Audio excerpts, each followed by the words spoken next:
Police पे दबाव डाला है, पुलिस अभी काम कर रही है, अच्छा है होना चाहिए।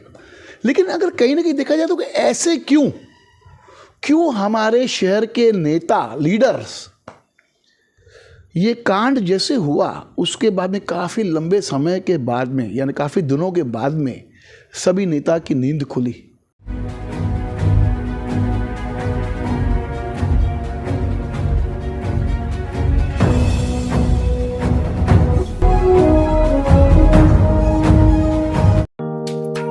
Neeraj Vinod Burani's Spacecraft Interiors. Your space, our craft. Experienced and professional team. No hidden charges. Luxurious designs. Follow us on Instagram. Spacecraft Interiors. Your space, our craft. दीजिए अपने सपनों को नई उड़ान। क्रिस्टल फाइनेंस में अजीत माखीजानी के साथ लोन सॉल्यूशंस जो कि आप ढूंढ रहे हैं। Business loan, mortgage loan, overdraft and cash credit facility, project loans, housing loans, instant approval, minimum interest rate और हैसल फ्री प्रोसेस के साथ आज ही इंक्वायरी के लिए हमें कॉल कीजिए 9011280000। क्रिस्टल फाइनेंस में अजीत माखीजानी। आइए लेते हैं एक मुलाकात चंदन त्रिलोकानी जी के साथ। आज आपसे सवाल पूछेंगे शहर के विषय के ऊपर।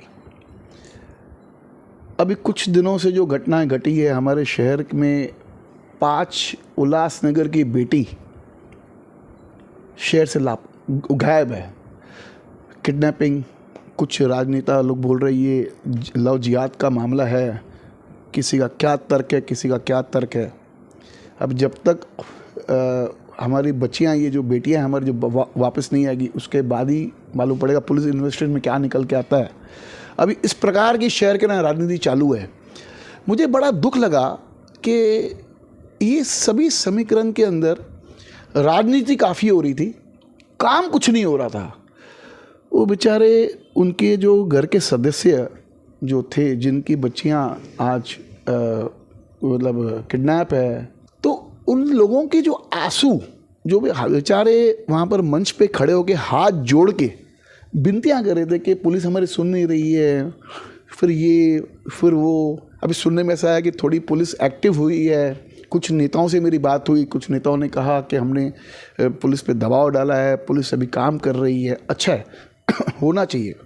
लेकिन अगर कहीं ना कहीं देखा जाए तो कि ऐसे क्यों हमारे शहर के नेता लीडर्स, ये कांड जैसे हुआ उसके बाद में काफ़ी लंबे समय के बाद में, यानी काफ़ी दिनों के बाद में सभी नेता की नींद खुली, ऐसे क्यों?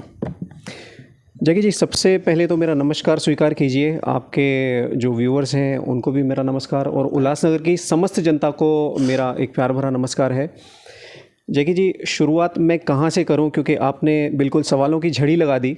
राजनीति, राजनेता, मेरा काम है ये। उसके बाद में अभी जो एक लॉ एंड ऑर्डर की सिचुएशन उल्लासनगर में चल रही है, देखिए पिछले 1.5 या 2 साल के एक अंतराल को हम देखें तो जब से नगर सेवक, पूर्व नगर सेवक बने हैं 4 अप्रैल 2022 के बाद, जी, तब से परिस्थितियां ज़्यादा बिगड़ना शुरू हो गई हैं।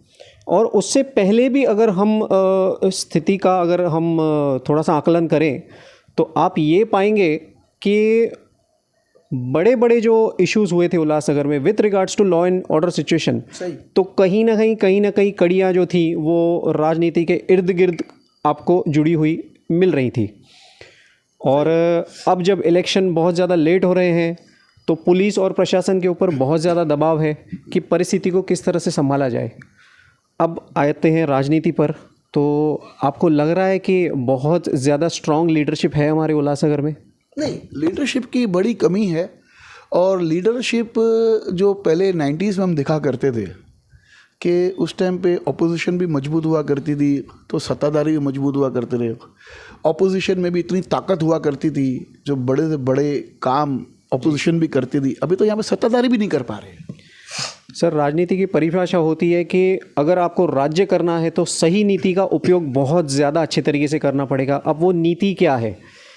आप अगर जनता के माध्यम से चुन के आ रहे हो तो आप आपको सर्वे सर्वा जनता का बनते हुए उनके हिसाब से ही सारा काम करना पड़ता है।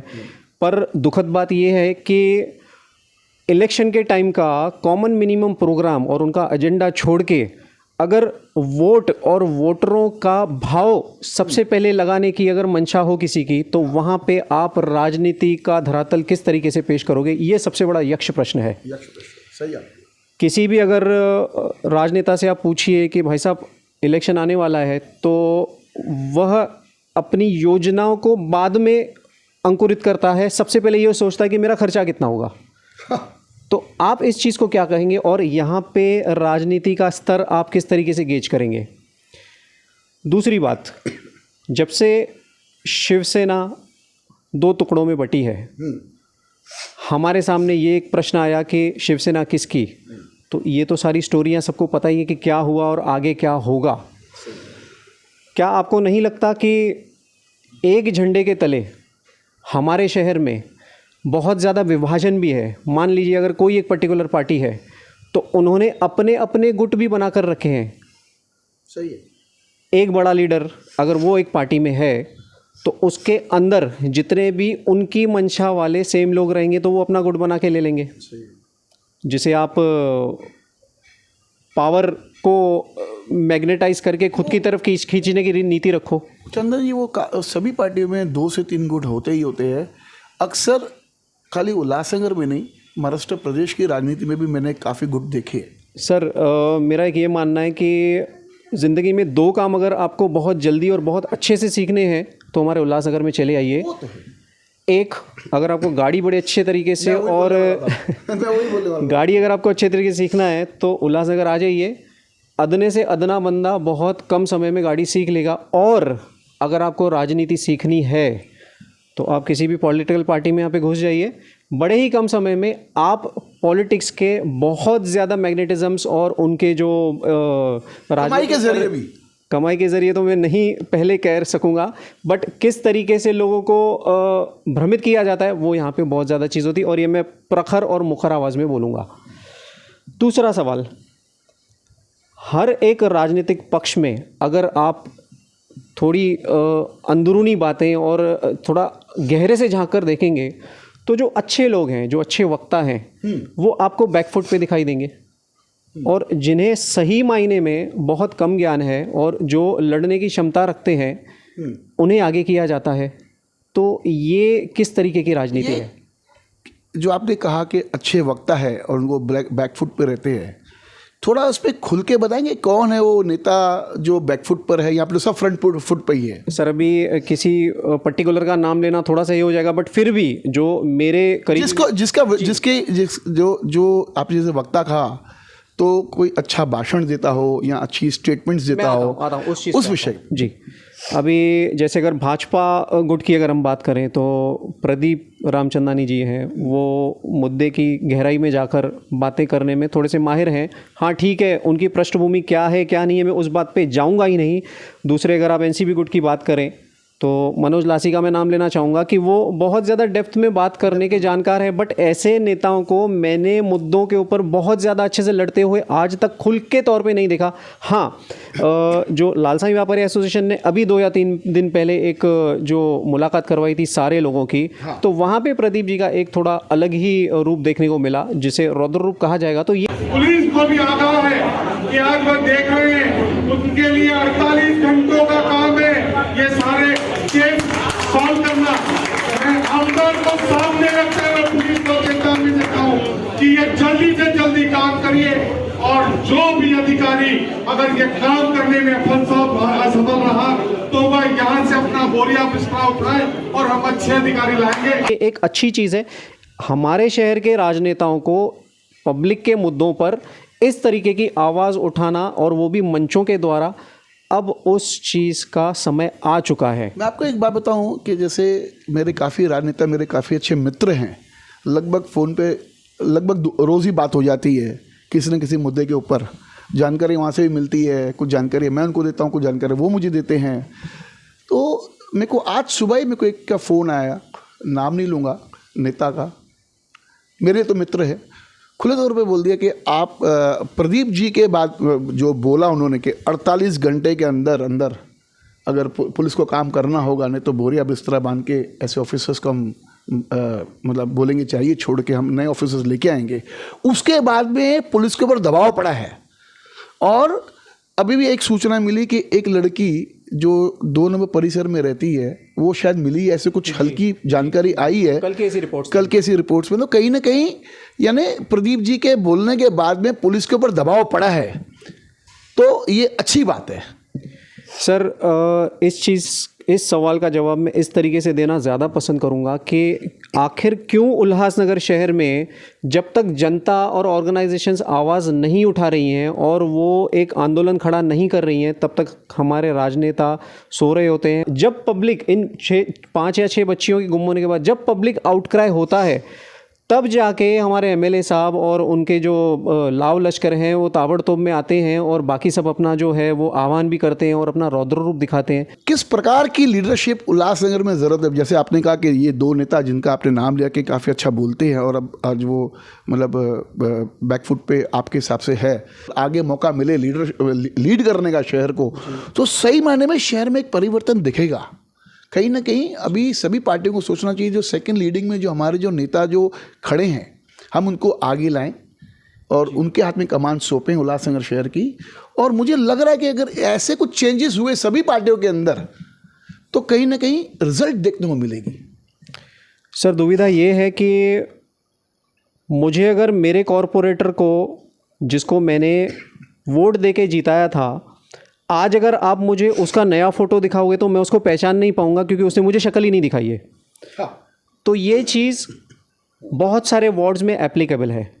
और राजनीति का परिवेश अगर सही मायनों में उल्लासनगर में आपको चेंज करना है तो 3 मुख्यतः बातें हैं जो मैंने मेरे जीवन में सीखी हैं और बड़ा करीब से देखा है मैंने बहुत सारे पॉलिटिशियंस को।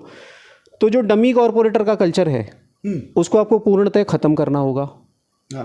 दूसरी चीज़ में ये आपको आपके चैनल के माध्यम से डमी कॉरपोरेटर यानी आज अगर मैं नहीं हूँ, मेरी बहन या मेरी मिसेस अगर कॉरपोरेटर है तो चलेगी मेरी, यानी काम मैं करूँगा, जो डमी कॉरपोरेटर से। बिल्कुल, मतलब स्टैंप आपका होगा पर पीछे की राजनीति मैं करूँगा। हाँ, आपका रिमोट मेरे हाथ में ही हो। हमने 5, 6, 7, 7, 8 टर्म से कुछ ऐसे राजनीतिकों को देखा है जिनका वार्ड 20-25 साल से वैसे का वैसा ही है। बहुत ऐसे वार्ड से जितने राजनेता जिनकी राजनीति अभी नहीं चल रही है या जुगाड़ वाली राजनीति में ही वो अब तक जीवन अपना व्यापन कर रहे हैं, मेहरबानी करके हाथ जोड़ के विनती है ऐसे राजनेताओं, आप जगह खाली करिए, नए खून को, नए जोश को जनता के सामने लाइए।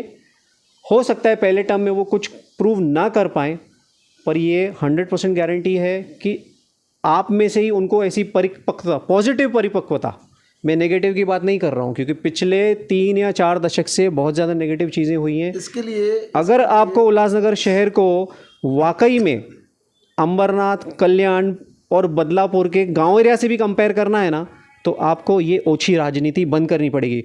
जैकी जी, एक कैलकुलेशन मैंने सीखा है कि रफ कॉपी को मिटाकर वापस से नया चित्र बनाना बहुत ज़्यादा कठिन है। हमारे उल्लासनगर की वो परिस्थिति है।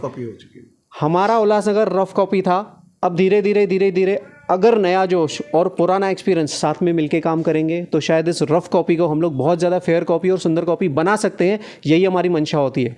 और आप जो कंपेयर करते हो अंबरनाथ और कल्याण को, तो उनके पास उतनी ज़मीनें थी, उनके पास वैसी लीडरशिप थी, यहीं के ही लीडरान ने वहाँ पे इन्वेस्टमेंट करके वहाँ पे महलात बना दिए। सही आपकी बात। तो क्या ये सोची समझी साजिश है कि उल्लासनगर को हम अपने हाल पे छोड़ के उसको एक कमर्शियल हब बना देंगे और रेजिडेंस जो है वो हम उल्लासनगर के आउटस्कर्ट्स में बना देंगे, इनकी भी चल पड़ेगी और हमारी इन्वेस्टमेंट से भी हमको करोड़ों का मुनाफा होगा?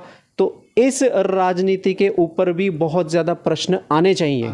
मैं चाहूँगा कि एक जो आपका एक बहुत का प्रोग्राम बना भरा पूरा एक एपिसोड रहेगा वो इस विषय पर ज़रूर होना चाहिए। क्या उल्लासनगर शहर को अपने हालातों पे छोड़कर हमारे राजनेता अगल बगल के शहरों को इतना ज़्यादा डेवलप कर रहे हैं ताकि उल्लासनगर की जो सम्मानीय जनता है, जो स्वाभिमानी जनता है, जिन्होंने वो पलायन कर जाए और वहाँ पे रेजिडेंस बनाए और कमाने के लिए अपने उल्लासनगर में आए? सर, ये बहुत गलत एग्जाम्पल हमारे राजनेता दे रहे हैं उन्हें सही मायने में अगर मेरे शब्द उन तक पहुंच रहे हैं तो उन्हें आज से इस विषय पे सोचना चाहिए। जे अगर वो सोचते हैं बहुत अच्छी बात है, जे नहीं सोचते तो फिर शायद उल्लासनगर की कमान यंगस्टर को ही अपने हाथ में लेनी पड़ेगी। हर टाइम हम बोलते हैं, आज फिर बोल रहे हैं, अगर आपको उल्लासनगर वासियों को, अगर आपको एक सुंदर उल्लासनगर चाहिए तो इस बार चुनाव में उंगली का जो काम है, ईवीएम मशीन का बटन दबाना, सच्चे आदमी को चुनिए, अच्छे आदमी को चुनिए।